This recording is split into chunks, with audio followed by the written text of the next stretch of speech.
We could say that one of the defining features of all living things is their ability to maintain a boundary, an edge. Inside this boundary, the living organism processes energy, matter, and information in order to constantly recreate itself. This is one of the characteristics of a cell. But living systems are not entirely separate from their environment. Living systems are self-making, but are dependent on a nutrient matrix rich in energy, matter, and information. An organism's boundary is semi-permeable.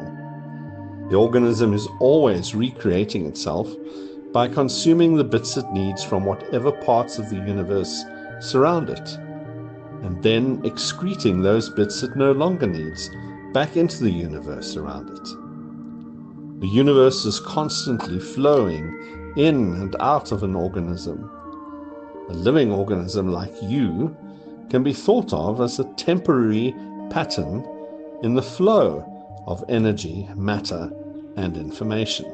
This tells us that you are not so much a definite object or an entity that remains the same through time, but a pattern of how particular stuff is organized. You are like a whirlpool. The liquid that is flowing through you, energy, matter, and information, is constantly changing, but the shape of the whirlpool remains. The inventor and philosopher R. Buckminster Fuller explained this in an interesting way. He spliced a cotton rope, a sisal rope, and a nylon rope together into one long rope. The first third cotton, the middle third sisal, and the end third nylon. He then tied a loose knot in the rope and moved it along the rope. At one point, the knot was cotton. At another, it became sisal, and eventually nylon. Then, of course, it disappeared off the end of the rope. He then asked, what is the knot if it isn't the cotton, nylon, or sisal? He suggested that the knot was a pattern of integrity. It was a pattern that maintained its integrity as the rope was moving through it. In the same way, your body is a pattern of integrity that the universe moves through. The actual stuff, the matter, is not you. You exist as the pattern of relationships between the stuff. If we had to speed up the movie of your life, we would see the world flowing through you.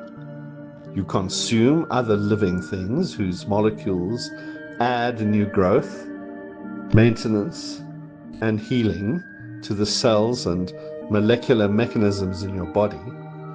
Those living things flow through you and become you. This is not only true of food, but also water, gases like oxygen and carbon dioxide, solar radiation, and other forms of heat energy.